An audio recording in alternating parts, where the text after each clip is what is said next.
Hello, and welcome to the first lesson of section 3, which is on data validation. The first one we're going to take a look at is checkboxes. Now, just to summarize what data validation is, that is validating the data that is in that range or cell that you put the validation on. This is a very helpful way to keep all of your data in one consistent pattern or format, and allows for you to just easily pull calculations or different sums or things like that on your data. Now, this is one of the most important aspects of keeping clean data is, well, setting up for success. And that would be putting checkboxes, dropdowns, different data validation to make sure whatever you're getting inputted to your range is exactly what you want it to be in the format. Because if you just say, well, type in the number of boxes you want, and the number is 3, you could get it as 3, 3, 3. You might even get, misspelled words too. And that's not valid data. So you have to specify what kind of data do you want. Do you want it to be the actual number 3? Do you want it spelled out 3 for some reason, or something else? And so having these things in mind is very important as you are building and collecting data. Now, to start off with, let's use the checkbox. So what you can do is you can press Insert while you're in a cell or a range of cells. Insert, checkbox. Now, if you use the fill handle, you can pull it down, you can copy it, paste it. You can do whatever you want once you have it there, but these will be the checkboxes. If you click in the cell, but not the actual box, you can see up here, the actual value is stored as false, or when you click it, true. That's one thing that's very important to realize if what's going on with checkboxes. It is a Boolean value. Boolean value means that there's 2 answers. In this case, false if it's off, or true if it's on. These values will change based off of someone clicking it, which is easier than asking someone to write true or false, or yes or no, or 0 or 1, or whatever Boolean values you want. Now, if you actually click into the cell there, and the other way to add it would be going to the data validation. That brings up these data validation rules, and you can see here, we have this rule here for checkboxes in that range. So you can either add rule and then add new checkboxes, or to edit these rules here, you can select this range, which is the range that I put it in. Now, the criteria is checkbox. This is all the different types of data validation rules, and we'll take a look at most of these, some of them in details like this, or just, read them and kind of go through them. Now, another thing you can do is you can actually choose custom cell values. So if it's checked, it's true. Unchecked is false. So you could choose 1 for checked, 0 for unchecked, or yes, or no.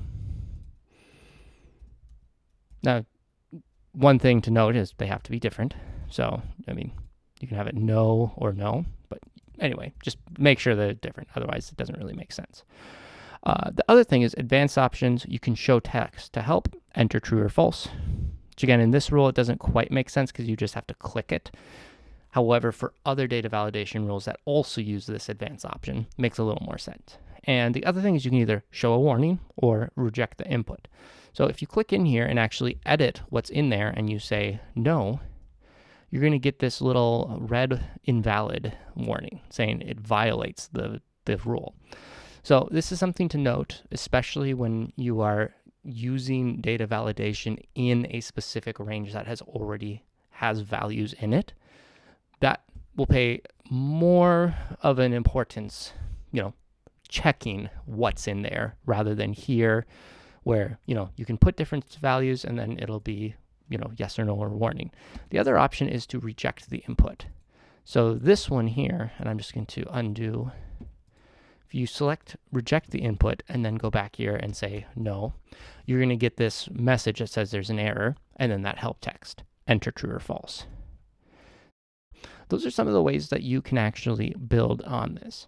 Now, I'm going to go back to this one and just kind of show, well, right now it's true or false.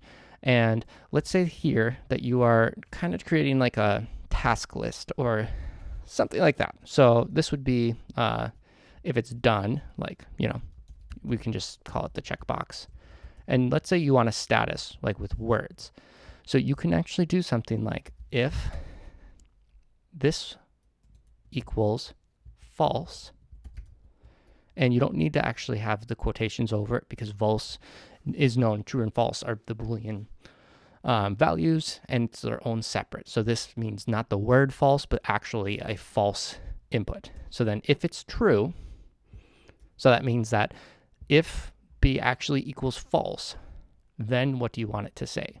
And so you could say not done. Then value false, aka if it's true, and maybe I should have had if this is true, then have it. It makes a little more sense. But anyway, if it's true, so this, is it false, is false, you can say completed. So if you use that and then you bring it down, we didn't use absolute reference. So these are just relative, so they'll go here. Then now you can have the status column actually change based off of the dropdowns that you use. Another thing that you could do, if you wanted to, is you can do like a count if. And you could even use their status and then say if the criterion is completed, then you can see that there's 5 completed. And then you could do a count of this range. So 5 are completed out of 9. And if you wanted to, you could even, like let's say we wanted a percentage. I'm just going to copy this, do this, and then this is the divided by symbol. You don't want the equal. And we do that. You can get a percentage of what's done using that. Let's just go to data, or format, sorry, number, find percentage. There we go. And so you're 55%, and then you can kind of continue on, and you can have this little, if you want. Now, another way you could choose to tackle this, like the status makes sense, this kind of makes sense. It's hard coded, so it's not the best. So you could actually switch this true and false and say it's 1 or 0. You push done, and so now that's going to be true for all of these. Now, since I hard coded these, it's going to be different. So now this should be if it's 0. And then that'll kind of help it because it's 0 or 1. But if you, this way, you can actually do a sum of these checkboxes, and then that'll show how many are actually checked or unchecked. So this could be a useful thing, especially if you wanted to, like, say, count how many there are. Of course, you could use the equal count if, and then just have the range be here, and then count if it is true. But if you do that, you'd have to make sure, I forgot about that, you'd have to have true and false. So there we can see that it counts as 7. I'm just going to bring it back to 1 and 0, and then we have those there. So, there's lots of different things, but if you want these to be a numeric value, that can be helpful for a few different, purposes. Now we have the status. You can, of course, have different things here. You can even use conditional formatting to change colors of things if you want. You can, have it say like a formula. You can even switch this formula. If it's 0, so it's not checked, have nothing. If it is checked, then, select or like do an X lookup or use another formula calculation. And so checkboxes can do a lot of things. Again, it's very simple to just add a checkbox, but thinking about different ways to actually utilize it, to count it, and to have different things part of your, function or your overall ease of use in your sheet, that's where this is a very great building block in order to do more things. That's enough that we're going to do for now in this lesson. Hopefully you have some different ideas of how you can use these, how you can insert different formulas based off of if this checkbox is there or not, even switching what the checkbox values are. There's a lot of different applicable places to use this, But for now, we're going to just kind of stop it here. Again, the one thing that's a little bit restrictive of it is that checkboxes can only have 2 things. Now, you could, if you wanted to, add a different checkbox range, like add a rule, switch it to all the way down, checkbox. And this one, maybe these are, different. You want them to be if they're worth 2 points, and if they're unchecked, 0 points still, or 1 point, or 10 points.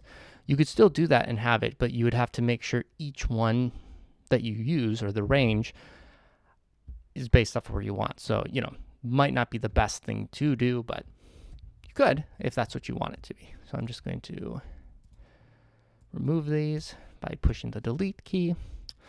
The next thing that we're going to look at in the next video will be the dropdowns. Let's say that you want something else than just the Boolean values. Maybe you want, instead of just 0 and 1, you want a 0, 1, or 2, or maybe a rating system up to 5.